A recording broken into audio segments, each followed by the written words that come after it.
It's been said there's a bar on every corner of South Boston. Not far off. In Southie, there are 70 liquor licenses, nearly 7% of Boston's total. But this may be the most interesting one. The sign says South Boston Liquor Mart, but in the neighborhood it's known as Stippo's. Last June 2nd, 3 people bought this property. Police officials link 2 out of the 3 to organized crime, and the third is the mother of a reputed organized crime figure. The 3 people are James J. Whitey Bulger, Kevin Weeks, and Mary I. Flemmy, the mother of Stevie the Rifleman Flemmy. In the words of federal prosecutors, Whitey Bulger and Stevie Flemmy are totally violent, dangerous, lifetime criminals, and Kevin Weeks is basically a front for Stevie and Whitey.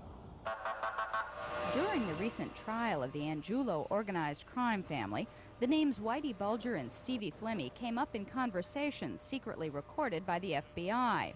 On January 22, 1981, Gennaro Angulo explained, "Whitey's got the whole of Southie. Stevie's got the whole of the South End." On February 3rd and 4th, 1981, Angulo described both men.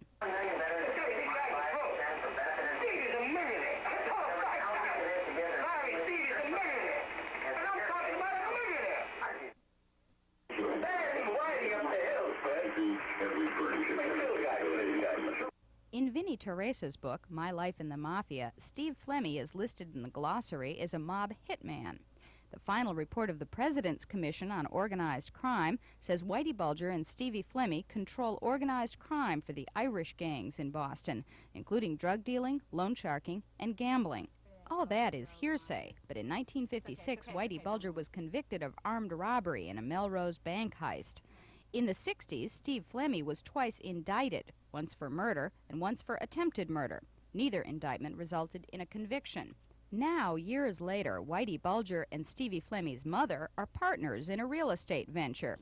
When we asked Mary Flemmy about the property, she referred us to her son. I'm from Channel 2. Are you Stevie Flemmy's mother? Yes. I want to ask you about a piece of property that you bought at 295 Old Colony. Yeah, well, he's not here right now. No, but speak to him. Well, I wanted to speak to you because your name is on the deed. Yeah. Law enforcement officials say they have no reason to believe Mary Flemmy is involved in any criminal activities. Likewise, they emphatically say there is no evidence that Whitey Bulger's brother, Senate President William Bulger, is in any way involved with his brother's reputed criminal activities. Ironically, the Senate President lives right next door to Mary Flemmy in South Boston. While Mary Flemmy, Whitey Bulger, and Kevin Weeks are the co-owners and the landlords of the property on Old Colony Avenue, Stippo's is the tenant, and Stippo's the corporation holds the liquor license. You want to open another one? Oddly enough, the law allows practically anyone to get a liquor license, even a convicted felon. But the law also includes a vague clause that licensees be people of good moral character. It doesn't happen often, but if law enforcement officials can prove someone is acting as a straw, a front for the real owner, on a liquor license, that's sufficient grounds for denying or revoking the license. What I'm really asking you to describe is a straw and what you do about straws. Well, it's like trying to keep an arm full of sand with your arms folded. It's pretty difficult. There's always going to be a lot of grains that slip by. Here's what happened in the Stippo's case. When it was first converted from a gas station to a package store in 1983, some community opposition surfaced, but neither the owners of the real estate nor the owners of the new liquor store had any known links to organized crime, and the liquor license was granted. 7 months later, Kevin Weeks emerged, buying both the building and taking over the corporation that controlled the liquor license.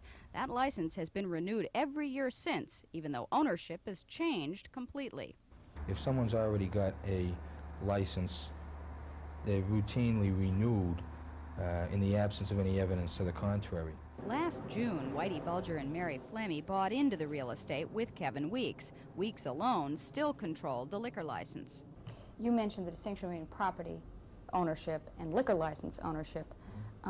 Is it not a logical presumption that whoever owns the property for that place, the South Boston Liquor Mart or a bar or a restaurant that had a liquor license, that property owner is a beneficial interest in the profits generated by what's there, what that address is being used for. A liquor license obviously is a revenue producer. I'd say that's the logical observation, but it's not the legal observation. Unlike Whitey Bulger, Kevin Weeks has no criminal record. But now Weeks is in the midst of his own brush with the law.